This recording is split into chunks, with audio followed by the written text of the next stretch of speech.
Com coragem vamos alcançar a paz, construindo a paz, construindo a paz. Olá, queridos amigos e amigas. Este é o podcast Liderança Espírita para a Nova Era, uma promoção da Federação Espírita do Rio Grande do Sul, através da sua vice-presidência de unificação, pelo setor de formação de lideranças espíritas. Este é o episódio de número 23, um episódio especial com o tema Liderança Espírita e Gestão de Crise. Eu sou Fabiano Souza, e me acompanham nesse episódio os companheiros, amigos e amigas da nossa área de unificação da Federação Espírita do Rio Grande do Sul, Vinícius Lousada, Maicon Amarante, Carolina Reis, Juliana Farias e a nossa convidada nesse episódio especial, Liderança Espírita e Gestão de Crise, a nossa Maria Elizabeth da Silva Barbieri, que é a vice-presidente de unificação da Federação Espírita do Rio Grande do Sul. Boas-vindas, meus amigos, minhas amigas, a saudação inicial de vocês, as primeiras palavras nesse episódio tão especial. Olá, amigos, é uma alegria estar com todos, que possamos ter reflexões que nos pacifiquem a alma e as nossas comunidades nesse momento tão desafiante. Nossa saudação especial, meus amigos, a começar por esses companheiros queridos com os quais nós dividimos a tarefa, e a todos vocês que terão a oportunidade de refletir conosco sobre esse tema tão necessário para o momento que vivemos. Olá, amigos, é uma grande satisfação estar aqui nesse momento, que possamos juntos aprender e refletir bastante sobre liderança nesses momentos de desafio. Olá, amigos, a nossa alegria de participarmos mais uma vez dessas reflexões tão lúcidas e importantes, ainda mais neste momento em que todos desafiados possamos aprender juntos, desenvolver os nossos talentos e operarmos para a evolução da humanidade em cada oportunidade de liderança que temos desempenhado e que ainda iremos desempenhar. Então, que nesse momento as nossas reflexões sejam produtivas e abençoadas. Queridos amigos, é um instante em que pedimos a permissão para externarmos a nossa gratidão por esses momentos, por estes aprendizados que temos logrado adquirir no nosso abençoado programa de formação de lideranças, nestes podcasts e no convívio salutar com essa nossa grande equipe, a quem nós devotamos muito carinho, né? E queremos agradecer de uma maneira muito especial. E também aqueles que nos acompanham e que têm nos trazido retorno importante sobre a capacidade, o potencial transformador deste programa de formação de lideranças espíritas. Muito bem, meus amigos, minhas amigas, é uma alegria porque presentes nesse episódio especial, nós temos boa parte da equipe vinculada à vice-presidência de unificação, de apoio à rede federativa, e isso muito nos alegra. Nós teremos nesse instante, como é tradicional em nossos episódios, a reflexão em torno de uma mensagem do Espírito de Emmanuel. Ela se encontra no livro Pão Nosso. Pelas mãos abençoadas de Francisco Cândido Xavier, ouvimos, na sua voz, a mensagem Confiemos alegremente. Lembra-te das mercês que o Senhor te concede pelos braços do tempo e espalha gratidão e alegria onde estiveres. Repara as forças da natureza a emergirem serenas de todos os cataclismos. Corre a fonte cantando pelo crivo do charco, sussurra a brisa melodias de confiança após a ventania destruidora.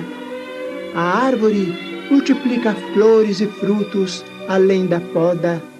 Multidões de estrelas rutilam sobre as trevas da noite. E cada manhã, ainda mesmo que os homens se tenham valido da sombra para enxovalhar a terra com o sangue do crime, volve o sol em luminoso silêncio, acalentando homens e vermes, montes e furnas. Ainda mesmo que o mal te golpeie transitoriamente o coração, recorda os bens que te compõem, a riqueza da saúde e da esperança, do trabalho e do amor, e rejubila-te buscando a frente. Tédio é deserção, pessimismo é veneno. Encara os obstáculos de ânimo firme e estampa o otimismo em tua alma, para que não fujas aos teus próprios compromissos perante a vida. Serenidade em nós é segurança nos outros.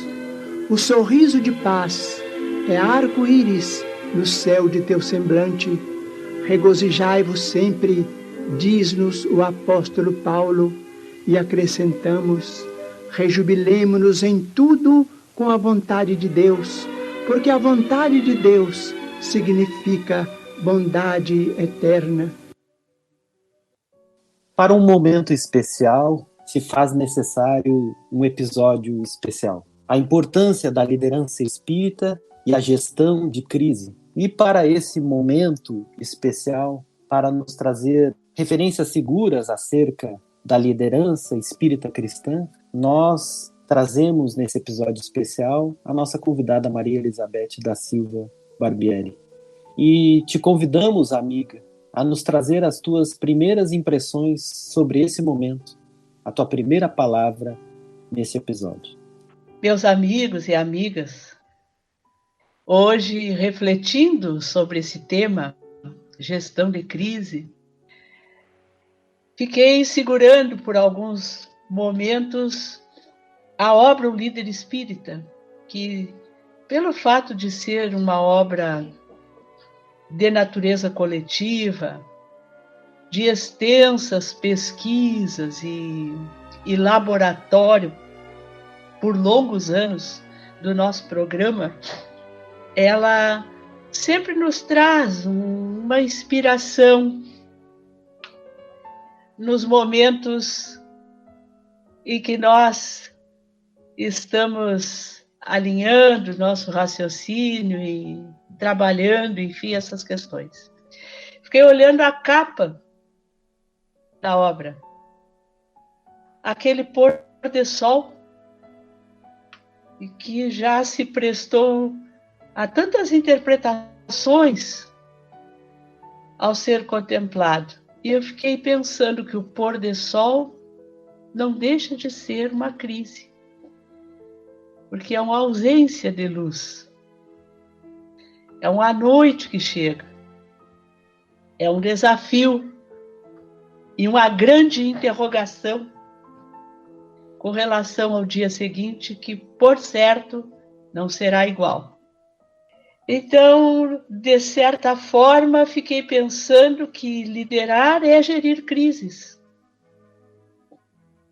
Crises interiores. Nós estávamos estudando a jornada de transformação, e a jornada de transformação é uma jornada que nos leva a sermos desafiados por crises, a vencermos crises, a administrarmos crises intrapessoais, interpessoais.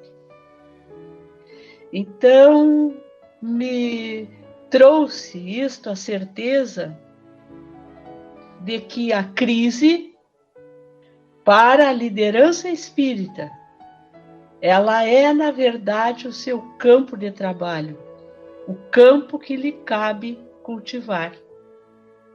E isto me alegrou o coração, de saber que nós temos no Consolador prometido por Jesus esse manancial de recursos que nos permite contemplarmos esses pores de sóis desta forma. Eu queria te propor uma reflexão, e aqui aos nossos amigos que nos acompanham. Quando nós vislumbramos o prefácio da obra Brasil, Coração do Mundo, Pátria do Evangelho, psicografada pelo nosso querido Francisco Cândido Xavier e publicada pela Federação Espírita Brasileira, o benfeitor amigo vai lembrar a missão espiritual do Brasil, que seria facultar ao mundo inteiro uma expressão consoladora de crença e de fé raciocinada, e ser o maior celeiro de claridades espirituais do orbe inteiro. Como é que nós, espíritas, lideranças espíritas e cidadãos, podemos, ante a missão do Brasil e considerando a circunstância dessa pandemia do momento, agir gerindo crise, quais seriam os passos iniciais para que pudéssemos prosseguir contribuindo na missão espiritual do Brasil e levando, né, as nossas coletividades a termo? É uma bela reflexão para fazermos. E aí volto mais uma vez tentar, de alguma maneira, identificar que é uma crise sob o ponto de vista do Espiritismo. Se nós olharmos as conceituações de crise, a crise é conceituada no campo da psicologia, né, no campo da sociologia, no campo médico, em vários campos do conhecimento, ela tem as suas avaliações. Mas ela na verdade, crise é mudança, ou brusca, ou importante, enfim, no desenvolvimento de qualquer evento. Toda vez que se propõe uma mudança, se gera uma crise. E como nós somos um contínuo, nós vivemos numa crise constante, nós estamos sempre em mudança, sempre tendo oportunidades e convites para isso. É claro que existem mudanças que são mais acentuadas, que são as mudanças gerais, como nós vemos e lemos em A Gênese, e outras mudanças são de caráter pessoal, são mais leves, necessitam de uma percepção mais acurada para que entendamos como crise. Mas a crise é do contexto das nossas vidas. Vejam bem, quando Jesus conversa com Eliú, já que nós estamos falando em Brasil, Coração do Mundo, Pátria do Evangelho, quando ele conversa com Eliú e diz assim: tu vais renascer no povo mais pobre e mais laborioso do Ocidente. E ali tu vais inspirar as pessoas que elas devem atravessar esse oceano e encontrar essa terra aqui do outro lado. Vocês já pararam para pensar a crise que se instalou na esfera espiritual desta alma, encarregada dos problemas sociológicos da Terra, acompanhando Jesus, habitando um mundo superior, e aí de repente nasce para reencarnar na família do rei de Portugal, inspirar as pessoas que diziam que a Terra, enfim, tinham monstros que engoliam os navios, e ele renasce,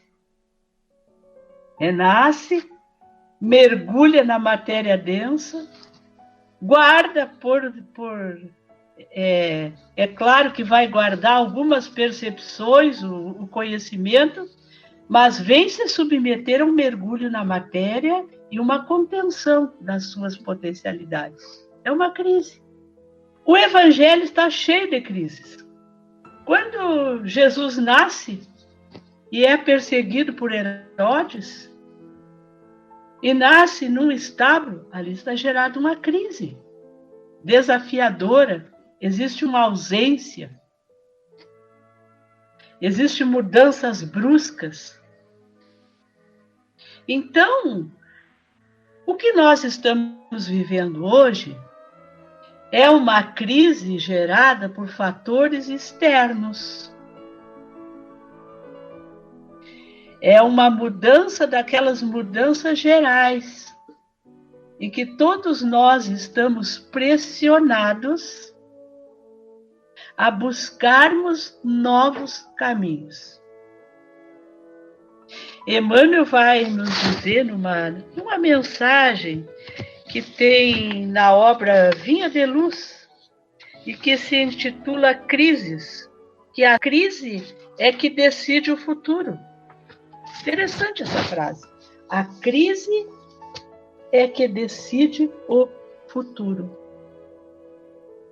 Porque à medida em que nós vamos enfrentando a crise e descobrindo na crise novos caminhos, nós vamos plasmando o futuro. É tal e qual a parábola dos talentos. Quando o Senhor distribui os talentos aos seus servos e diz que vai viajar e que vai deixá-los encarregados dos talentos, ele gera uma crise de administração desses talentos. Então, nós, os líderes espíritas, nós estamos sempre de posse desses talentos, imersos nas crises de gerenciamento desses talentos, olhando para o futuro, percebendo aquilo que ele requer das nossas instituições e das nossas equipes. Então, me parece que os primeiros passos que nós temos, nós líderes espíritas precisamos ter para lidarmos com esta crise, se já não tínhamos feito isso, precisamos fazer imediatamente, que é termos a visão adequada desta crise e deste momento e da nossa tarefa. Isso é fundamental.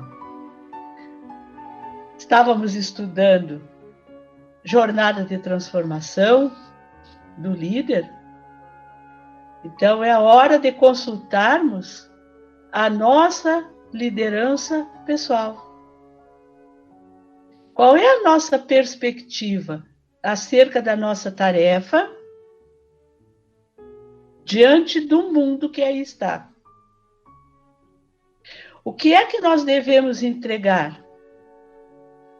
Quem realmente coordena as tarefas que realizamos? A serviço de quem estamos?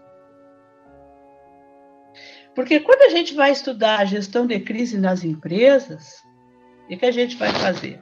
Nós vamos fazer um diagnóstico do que é que levou a nossa empresa a estar naquela crise.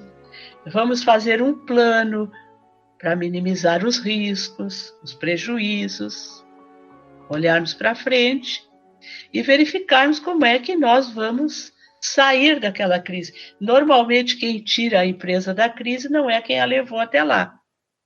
Porque se a empresa chegou naquele estágio, é porque a liderança não se conduziu de forma adequada. Mas quando nós estamos falando de liderança espírita, em primeiro lugar, nós somos os gerentes de uma empresa, como diz Joana de Ângeles, que tem tudo para dar certo. Os resultados das nossas empresas, eles estão assegurados, porque eles não estão circunscritos ao nosso local de trabalho. Eu posso deixar que o centro espírita que eu trabalho feche as portas. A divulgação do Consolador prometido no mundo jamais vai fechar as portas. isso vai migrar para outro lado, para outro lugar, para outras mãos. Então, nesse momento, esta visão da natureza espiritual da nossa tarefa e da responsabilidade que nós temos de multiplicar os talentos é fundamental, porque isto amplia sobremaneira o olhar e a autoestima das criaturas. E é também um momento de nós termos proatividade. Nós precisamos decidir, nós precisamos ouvir, fazer uma escuta sensível. Nós estamos aí com a nossa Carol, da área da infância e juventude também, né? Que usa muito a escuta sensível, a fala sensível. É hora de ouvir, sim. Mas nós temos que ouvir, passar pelo crivo e decidir, porque o compromisso de termos a visão de maior alcance nesse momento é de quem lidera. E tendo essa visão, compartilhar com seus liderados. Saber compartilhar visão. Saber buscar caminhos nesse momento. E nós estamos com os nossos centros espíritas fisicamente fechados. Mas a nossa tarefa está fechada? Ela está encerrada? Não. Então é preciso buscar caminhos. Nós estamos premidos a isso. Amiga, acho que tu apontas a questão do ponto de vista da liderança em relação à crise, ao desafio, como uma oportunidade de crescimento, muito bem apontado. E nós podemos te desafiar ainda a pensarmos em algumas ações que possam operacionalizar esse exercício de visão, em que nós podemos identificar as oportunidades de crescimento que estão acontecendo. Tu traz a escuta sensível, que é uma delas, né? A gente melhorar a comunicação na equipe. O que mais?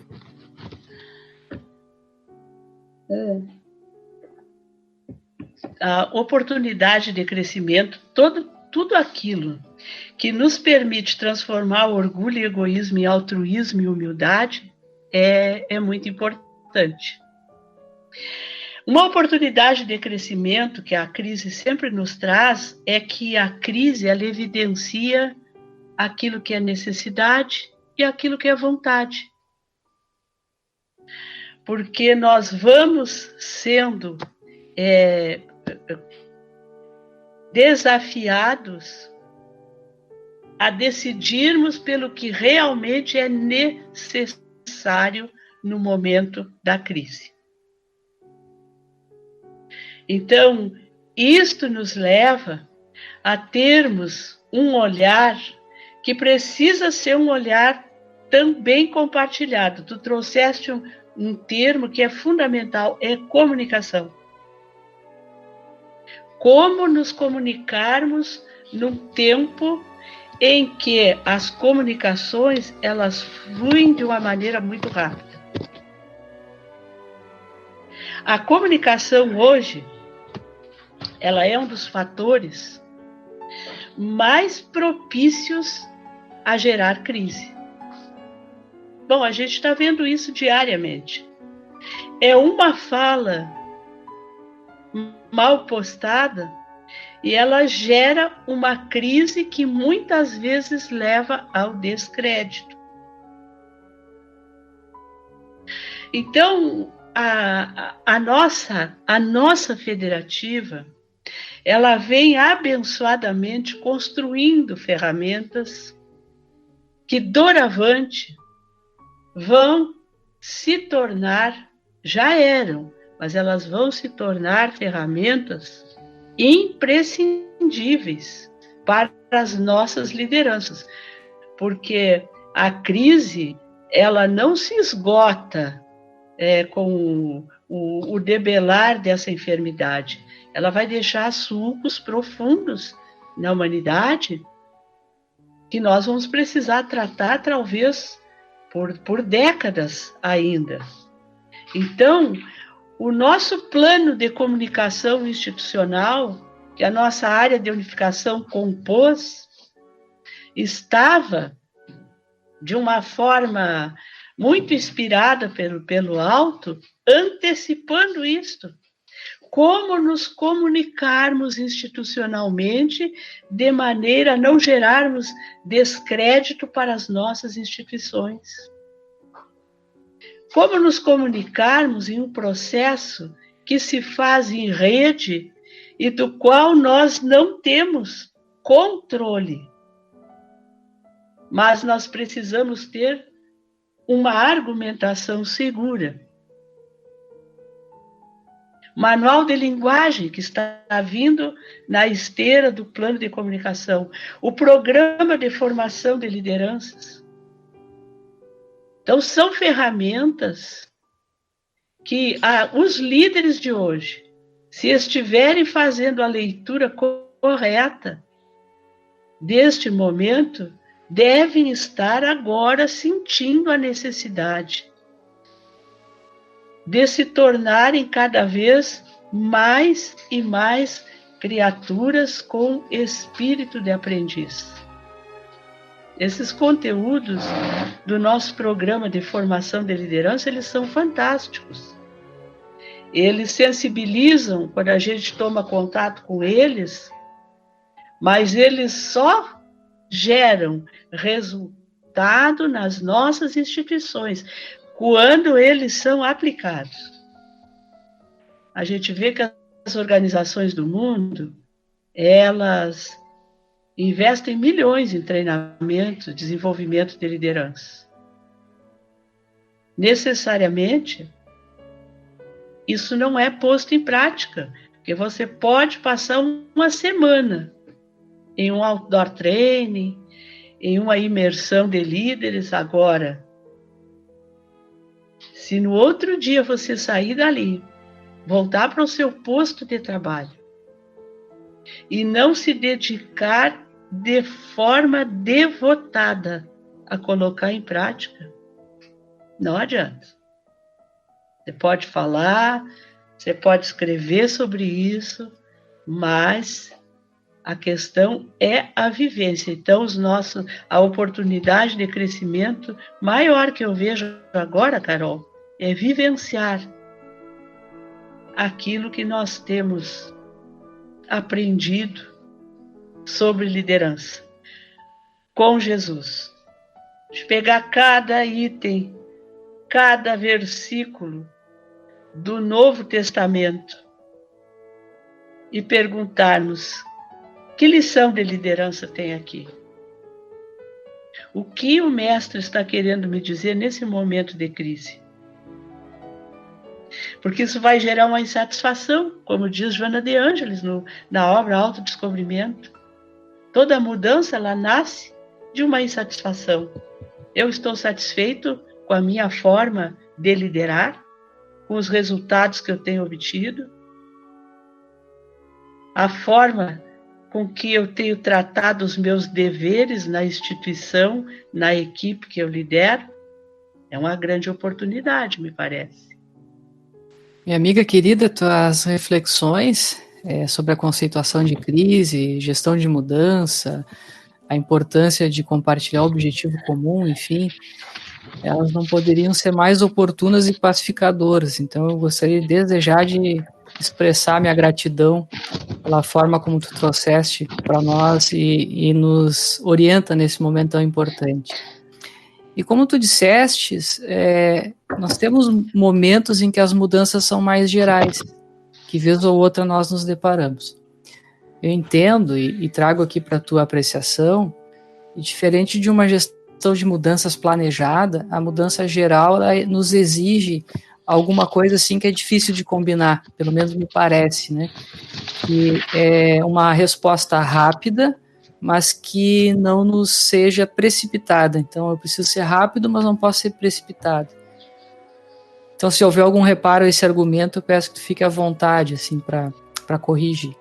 Mas a minha questão com esse preâmbulo é a seguinte: partindo desse pressuposto, então, de que o momento exige respostas rápidas, sem precipitação, qual o principal desafio ao coração do líder durante uma gestão de crises deste tipo, dessas mudanças mais gerais, como essa que nós vivemos?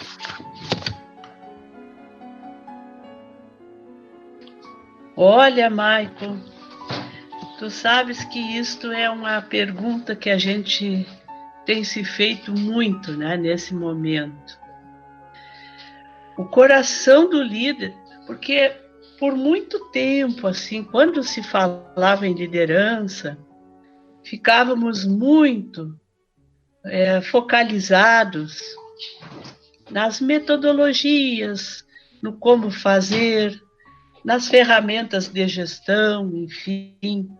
Ou seja, se trabalhava mais as mãos do líder e a cabeça do líder. E depois, quando nós tivemos a bênção de ter esses pesquisadores que foram fazendo esse estudo e conectando o Evangelho de Jesus com a área da administração, foi ficando muito claro assim, que tudo que se consegue efetivamente de resultado no terreno da liderança passa pelo coração do líder, passa pela forma como ele sente as situações, como ele olha as pessoas, como ele vê o mundo e sente esse mesmo mundo. Então eu te diria que eu acho que o principal desafio ao coração do líder é o altruísmo, sabe? É cuidar de todos. É cuidar dele, é cuidar da sua equipe, é cuidar das suas parcerias, é cuidar dos seus clientes. E este é o grande desafio. E nós estamos, nesse momento, tendo a oportunidade de podermos pensar nisso. Quando nós olhamos o nosso fluxo de caixa e pensamos no fluxo de caixa dos nossos parceiros, dos nossos clientes, das empresas que são nossas fornecedoras, nós vamos fazendo um gerenciamento de forma que possamos seguir aquele exemplo do discípulo ante a multidão, que trouxe os peixes e os pães. Eram poucos? Eram. Mas era o que ele tinha. E o que ele tinha entregou e Jesus multiplicou. Então, essa é a hora de nós termos esta confiança que o altruísmo vai permitir que Jesus multiplique os peixes e os pães para nutrir a multidão. E outro desafio também que vejo muito importante nessa hora, e já mencionei, vou reafirmar, é a humildade para aprender. A humildade para aprender e a humildade para colocar à disposição de todos aquilo que nós temos. Porque se a humildade é comportamento autêntico, nós temos que saber que nesta hora tem coisas que nós podemos entregar para auxiliar a todos. Mas tem coisas que nós vamos precisar receber e aproveitar esse momento para aprender. E isto vai fazendo com que a gente se afaste do ego. Porque o líder servidor é este, né, que consegue afastar-se do império do ego. Porque quando nós estamos sob o domínio do ego, é muito fácil nós sentirmos medo. E nós não estamos, às vezes, tão preocupados com o bem de todos, em aprender. Nós estamos preocupados conosco, com a nossa imagem, com aquilo que nós gostaríamos de usufruir da nossa condição de liderança. Isso nos torna inseguros, nos torna egoístas. Então, esse afastamento do ego é um desafio nesse momento, né? E até para que nós possamos também sairmos desse campo míope de ficarmos apenas visualizando as questões materiais da crise, que são importantes, nós precisamos atentar, mas a gente também precisa expandir o nosso olhar para um campo espiritual mais vasto nesse momento. Eu acho que, na nossa modesta percepção, meu amigo, seriam esses os grandes desafios que nós vemos. Né? Se conseguirmos ultrapassá-los, nós vamos conseguir ter mais paciência, nós vamos conseguir nos mantermos no compromisso assumido, nós vamos conseguir nos perdoarmos mais, não é? Eu acho que esse é um caminho bem interessante da gente seguir. Amiga Beth, fiquei pensando aqui nas lideranças do nosso movimento espírita, que agora nos últimos dias todo mundo tem sido conclamado, né, a tomar decisões bem difíceis com as suas equipes de trabalho.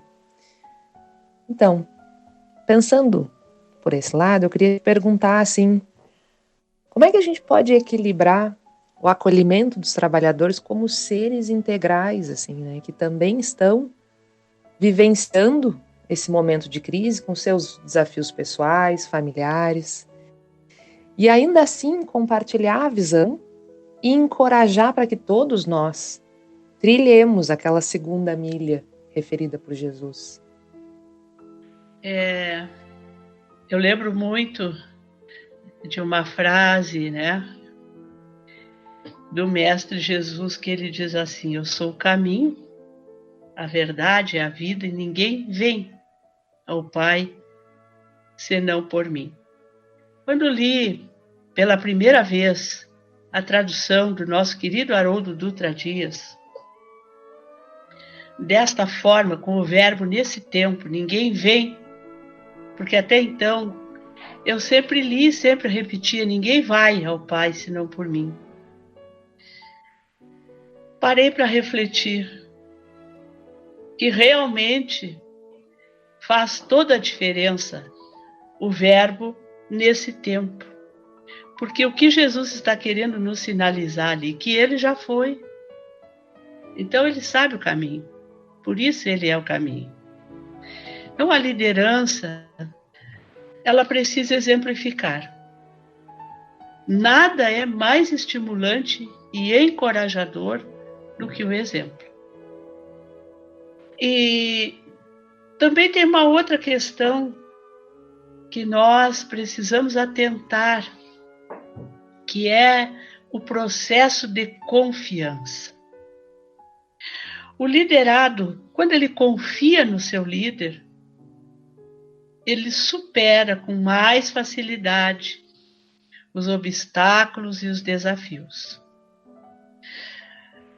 E aí tem uma questão que é lição para todos nós. A confiança não se constrói somente no momento da crise geral.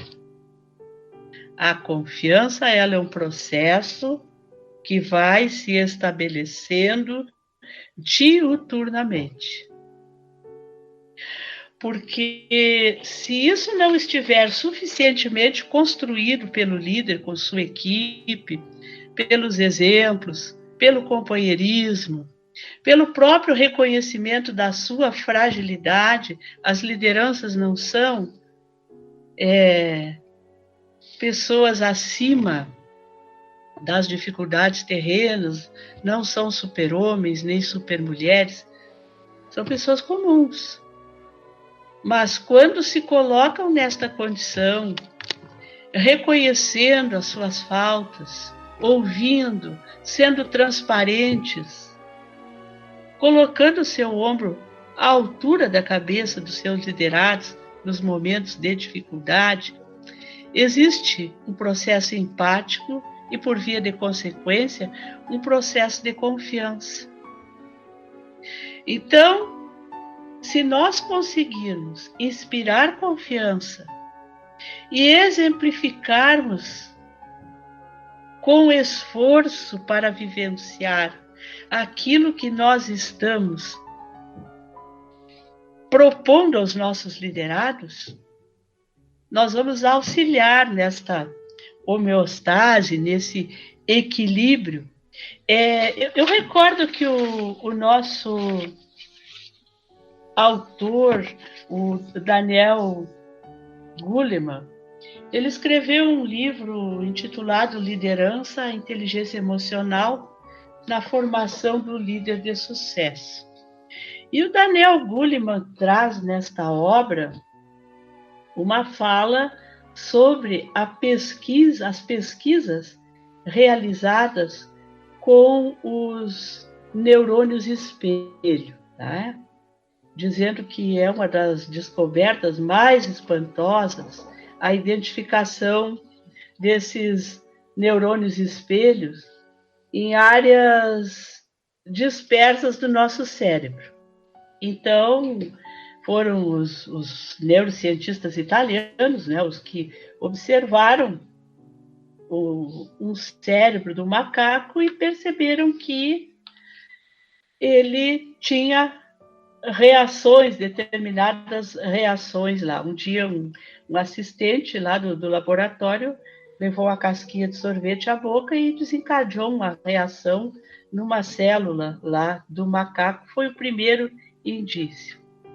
Então, essa classe de neurônios, ela é vista hoje como um Wi-Fi neural, né? Então, isto hoje é estudado no terreno da liderança.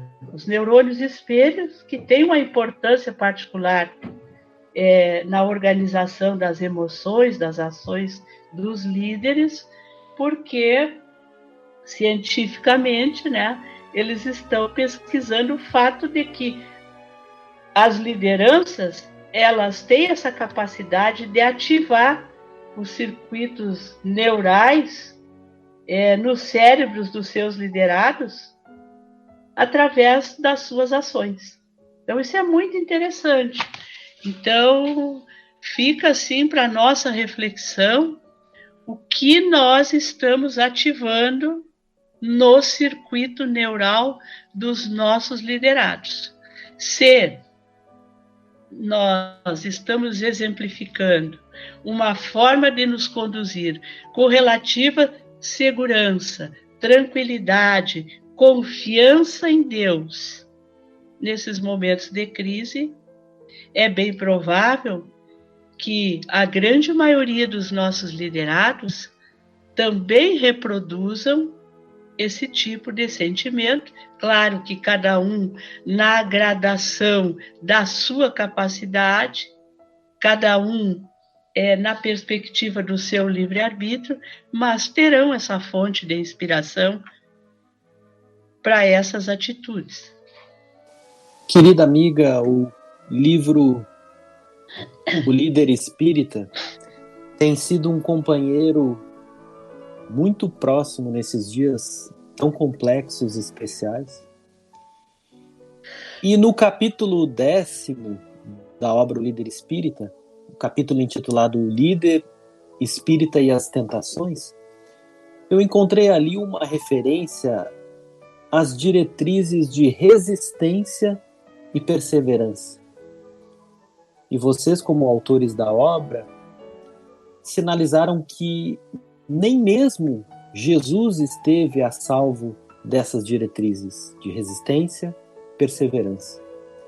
Quando, olha só a coincidência, né? Quando da sua quarentena no deserto, nós aqui, um tanto contrariados com a nossa quarentena, e esquecemos que o próprio Jesus teve a sua quarentena no deserto. Jesus continua sendo o nosso melhor parâmetro, principalmente nos momentos de crise. O que tu podes destacar para nós dos caminhos percorridos por ele para vencer as tentações do deserto? Nossa, é uma pergunta bem difícil, né? Cada vez que a gente se volta para analisar o modelo e guia, nós abrem-se, né, tantas perspectivas assim. Primeiro porque Jesus, como o espírito mais puro que a Terra conheceu, qualquer interpretação que se faça a respeito dele é muito limitada, né? É muito limitada. Mas a gente procura trazer para as nossas realidades essa questão.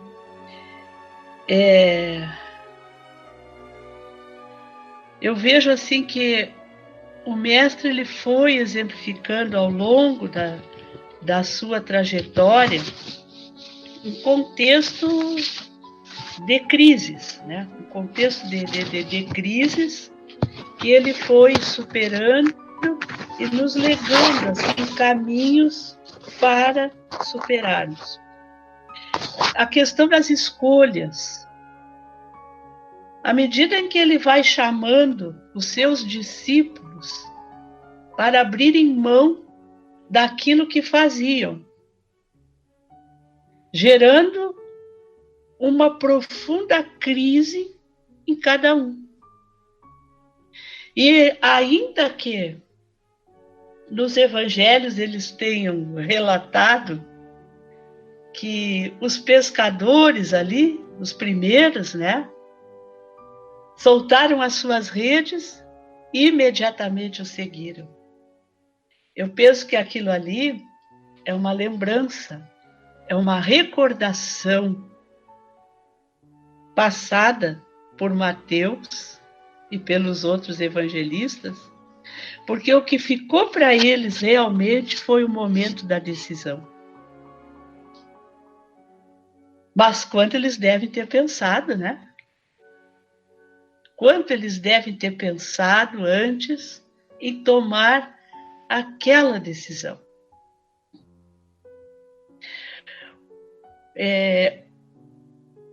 O Mateus, que era um recolhedor de impostos, alguém que tinha uma situação estabelecida, diante dos dominadores da época, também foi escolha. Então, Jesus vai nos mostrando ao longo da sua trajetória que nós sempre teremos tentações, porque nós sempre teremos que fazer escolha. Isso é da natureza do nosso livre-arbítrio. Se não tivéssemos as tentações, nós não teríamos mérito na escolha, porque ela seria muito fácil. E às vezes nós somos tentados a isso. Nós somos tentados a querer que os caminhos que temos a percorrer, principalmente na liderança, que eles sejam fáceis de escolher. Então eu fico pensando assim, não, eu vou escolher isso, mas primeiro eu vou terminar o meu curso, primeiro eu vou construir a minha casa, primeiro eu vou ter uma situação confortável, primeiro eu vou, primeiro. O que eu estou fazendo com isso? Na verdade, eu estou muitas vezes dizendo sim às tentações. Claro que cada um dentro da sua perspectiva. Mas o que o mestre quis dizer é que o mundo nos chamará sempre. Porque nós viemos para isto.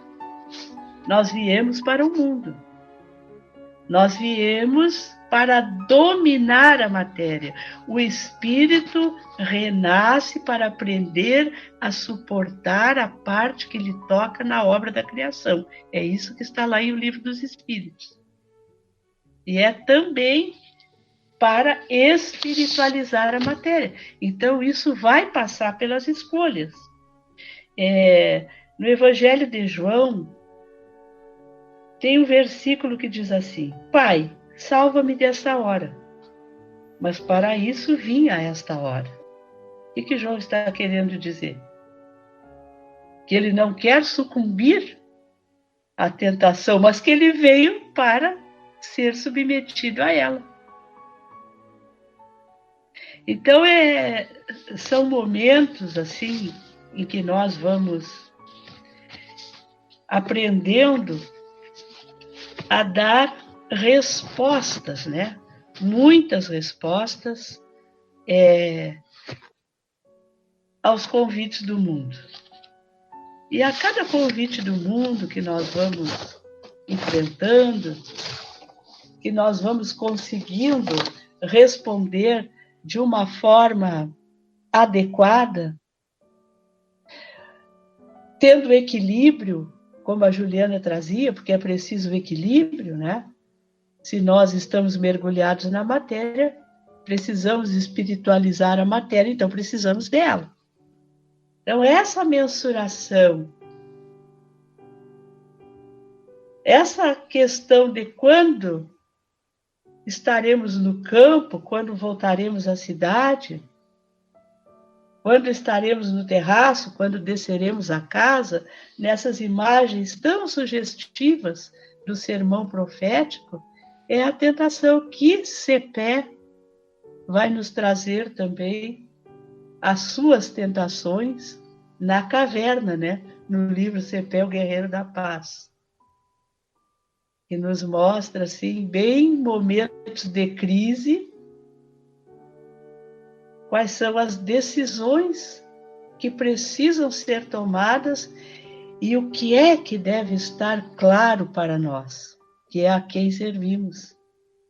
Penso que são questões que nós devemos refletir com muita maturidade, né, meus amigos? De enfrentamento de uma crise. Tem a subida do Calvário, tem o sacrifício da cruz, mas tem a ressurreição.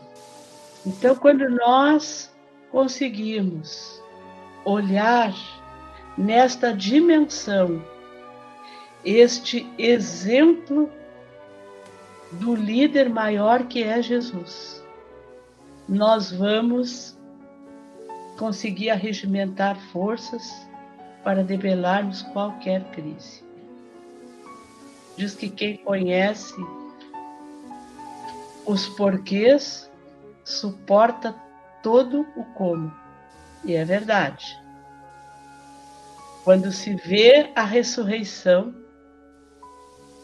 nós vamos perceber que o martírio da cruz e a subida do Calvário foram somente, né, os alicerces desse momento glorioso. Então, a liderança precisa ter isso no coração. Quando subir o seu Calvário, quando enfrentar os seus martírios, que também terá o momento da ressurreição. É isso, amigos, que eu queria colocar aí. E agora, em nosso momento literário, a mensagem Ouve Coração, pelo Espírito de Maria Dolores, psicografia de Francisco Cândido Xavier, do livro Antologia da Espiritualidade. A mensagem é nos trazida pela voz de Juliana Farias. Perguntas, coração, como sanar as dores sem medida? De que modo enxugar a lágrima incontida sob nuvens de fel e de pesar? Recordemos o chão, quando o lodo ameaça uma estrada indefesa. Em cada canto roga a natureza. Trabalhar, trabalhar. Fita o aguaceiro que se fez tormenta. ao granizo que estala, o vento insulta, seio de mágoas que se desoculta. A terra em torno geme a desvairar, mas finda a longa crise turbulenta. Sobre o teto quebrado, pedra e lama, renasce a paz do céu que vibra e chama.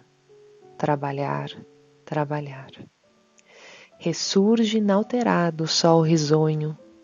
Não pergunta se o mal ganhou no mundo, a tudo abraça em seu amor profundo, a criar e a brilhar. Recebe cada flor um novo sonho, cada tronco uma bênção, cada ninho canta para quem passa no caminho. Trabalhar, trabalhar. Assim também, nas horas de amargura, enquanto a sombra ruge ou desgoverna, pensa na glória da vontade eterna, acende a luz da prece tutelar, e vencerás tristeza e desventura, obedecendo à voz de Deus na vida que te pede em silêncio, a alma ferida. Trabalhar, trabalhar. A mensagem Ouve Coração, do Espírito de Maria Dolores, enternecendo igualmente o nosso coração nesta hora tão especial e nesse sentimento de gratidão por tantas reflexões e profundas. E eu gostaria de convidar nesse momento final a que cada um trouxesse a sua palavra final, o seu agradecimento, o seu voto de esperança para esses tempos tão desafiadores. Com a palavra, amigos. Querida Beth, muito obrigado pela tua participação conosco, aos demais queridos companheiros, como sempre. É uma alegria estarmos juntos nas veredas dessa temática liderança espírita. Gostaria de deixar aos companheiros que nos acompanham a seguinte frase de Jesus a Relil, no Brasil, coração do mundo, pátria do Evangelho. A região do Cruzeiro, onde se realizará a epopeia do meu Evangelho, estará, antes de tudo, ligada eternamente ao meu coração. Muita paz. Amigos, a nossa satisfação em participarmos desses momentos de reflexão, em tantos aprendizados que nós podemos empreender, e em cada momento em que a nossa companheira discorria sobre essas lições, que estão no Líder Espírita, mas que, acima de tudo, estão nesses muitos anos de vivência do nosso movimento, da liderança servidora, e nós podemos ir acompanhando e pensando na nossa prática, na nossa casa espírita, nas lides do movimento, pensando na nossa oportunidade de ressurreição, identificando ações, planejamentos, oportunidades, e a nossa alegria, então, de a cada dia podermos encontrar formas de vencer, não só a situação de crise, mas de liderar cada vez mais próximos, então, do nosso Mestre. Que isso possa seguir iluminando as nossas reflexões. Meus amigos queridos, uma gratidão enorme pelas reflexões que foram compartilhadas, em especial, Beth, as tuas reflexões, o teu discernimento, o teu carinho por compartilhar conosco. Quando tu falavas a respeito do Evangelho como uma fonte inesgotável de lições de liderança, eu gostaria de encerrar minha participação com um trecho do Evangelho de Mateus, capítulo 7, versículo 24, que para mim tem sido muito oportuno para o momento que vivemos, vendo a crise, as grandes dificuldades gerais pelas quais a humanidade passa, como uma oportunidade de aferir como nós estamos indo nessa caminhada, quando o evangelista destaca, na fala do mestre: portanto, quem ouve estas minhas palavras e as pratica é como um homem prudente que construiu a casa sobre a rocha. É o momento da gente avaliar o quanto a nossa casa está sobre a rocha ou sobre a areia. Minha gratidão aos amigos e que possamos seguir juntos nesse trabalho abençoado e que é transformador em nossas vidas. Eu gostaria de agradecer a presença da Beth, as reflexões compartilhadas que nos inspiram e apontam com muita lucidez e amorosidade os caminhos a seguir. Oh, meus amigos, eu é que agradeço assim, a oportunidade de poder refletir junto com vocês que têm sido sirineus na minha caminhada, benfeitores, né, da minha vida. Então, estava pensando que certa vez perguntaram assim para o Chico, né? Chico, como é que você vê o mundo? Ele disse, eu vejo como ele é.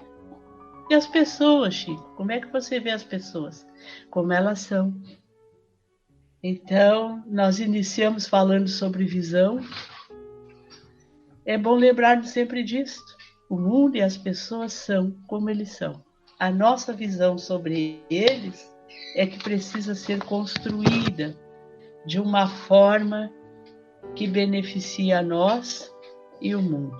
E, para encerrar, queria ler uma frase também de uma mensagem que está lá no livro Encontro Marcado, no livro editado pela FEB, psicografado pelo Chico. É uma mensagem de Emmanuel. Ela encerra dizendo assim, o nome é Ante as Crises do Mundo.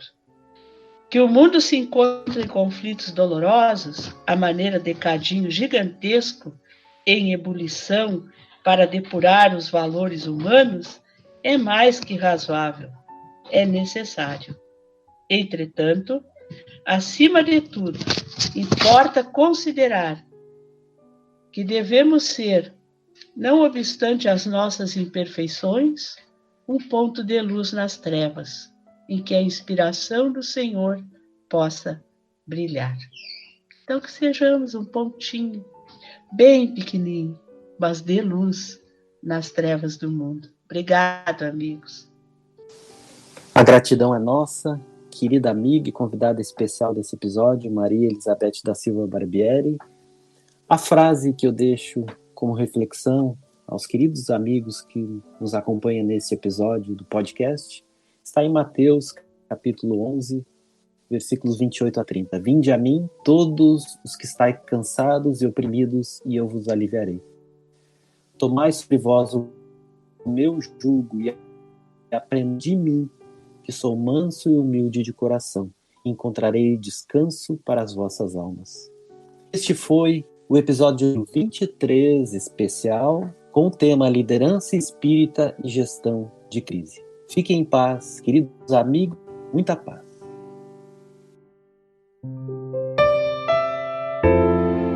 Com coragem vamos alcançar a paz.